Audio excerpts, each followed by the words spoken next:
Salam sehat dan semangat. Banyak orang atau organisasi atau perusahaan menganggap training itu tidak ada efeknya buat karyawan.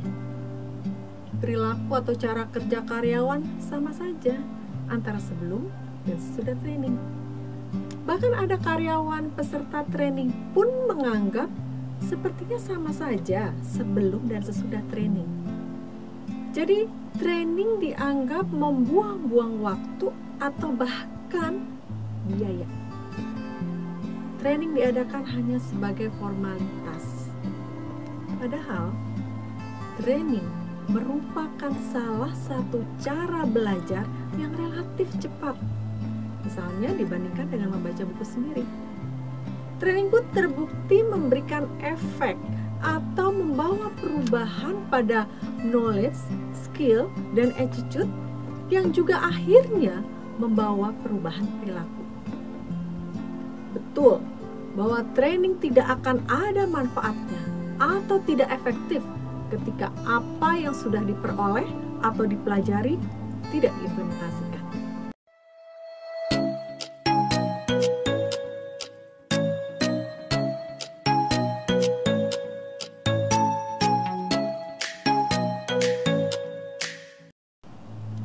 Idealnya, setiap peserta training langsung menerapkan apa yang sudah diperolehnya di lingkungan kerjanya.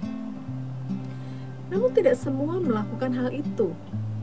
Oleh karena itu, organisasi perlu membangun sistem atau pola yang mendorong karyawan, para peserta training, untuk menerapkan hasil dari training tersebut.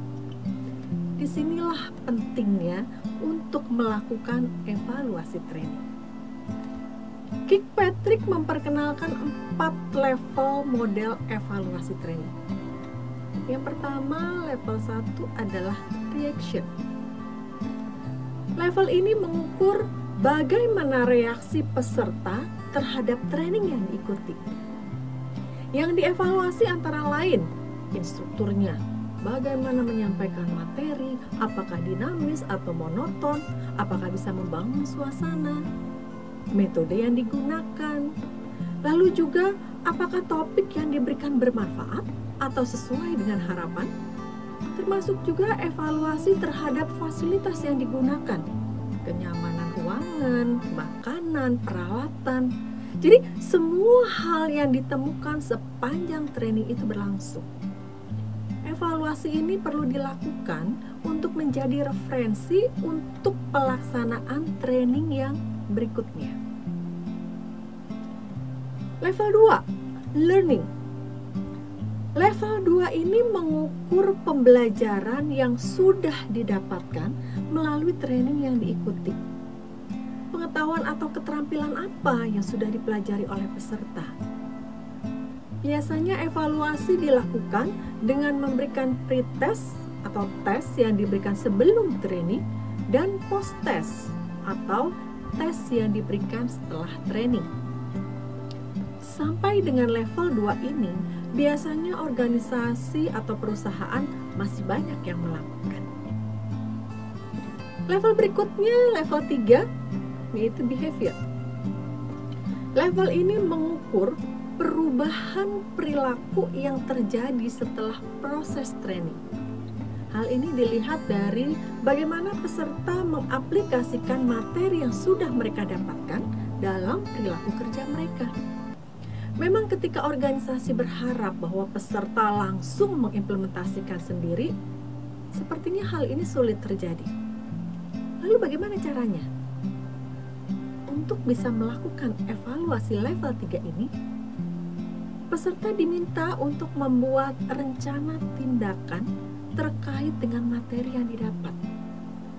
Dan di dalamnya juga ada target waktu pelaksanaan dan target hasil dari rencana tindakan itu.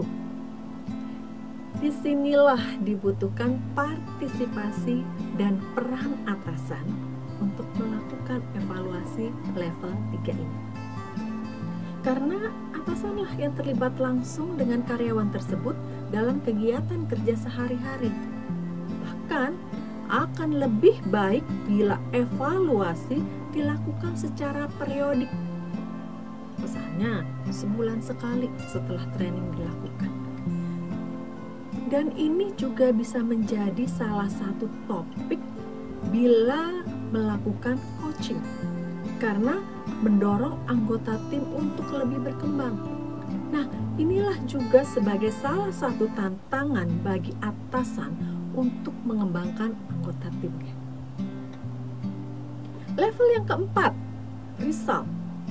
Level ini mengevaluasi hasil yang dicapai, yang tentunya terkait dengan pencapaian target perusahaan atau organisasi. Memang secara langsung sulit untuk mengukurnya. Bisa dilakukan dengan mengaitkan dengan KPI atau target kerja individu. Karena target kerja individu itu adalah turunan dari target unit kerja yang diturunkan juga dari target perusahaan. Contoh, karyawan yang mengikuti training selling skill diharapkan keterampilan menjualnya meningkat. Dengan keterampilan menjual yang meningkat, target pun akan bisa dicapai sesuai dengan yang ditetapkan. Atau bahkan karyawan tersebut bisa mencapai lebih daripada target yang sudah ditetapkan. Nah, ada lagi tambahan satu level sehingga menjadi level 5, yaitu Return on Investment, ROI atau ROTI singkatannya. Evaluasi ini mengukur nilai pengembalian yang diperoleh dibandingkan dengan biaya yang dikeluarkan untuk pelaksanaan training tersebut. Evaluasi ini perlu dilakukan dengan rinci agar nilai pengembalian yang diperhitungkan itu adalah betul-betul karena dampak dari training, bukan karena faktor lain. Misalnya, penjualan meningkat. Dilihat apakah karena tim salesnya meningkat keterampilan menjualnya setelah dia mengikuti training, atau karena ada faktor lain, misalnya program promosi berupa diskon atau hadiah menarik. Nah, sinilah return on investment harus dilihat dengan lebih detail. Memang banyak pekerjaan rumah yang harus dilakukan terkait evaluasi training ini. Evaluasi level 1 dan 2 banyak dilakukan. Tetapi mulai level 3 dan seterusnya, makin sedikit organisasi atau perusahaan yang melakukannya. Tetapi bila tidak dilakukan, maka betul, training tidak memberikan dampak apapun. Jadi, untuk memastikan training diimplementasikan, minimal lakukan evaluasi sampai level 3, yaitu perubahan perilaku yang dilakukan. Bahkan lebih baik lagi sampai level 4 dan seterusnya sampai level 5. Bila evaluasi ini dilakukan, maka setiap individu dan juga organisasi akan bisa semakin merasakan dampak dari training terhadap perilaku dan hasil kerja dari setiap individu. Bukan hanya organisasi atau perusahaan dapat mencapai target yang ditetapkan, individu pun dapat lebih memberdayakan diri. Lakukan evaluasi training dan dapatkan efektivitas training yang dilaksanakan.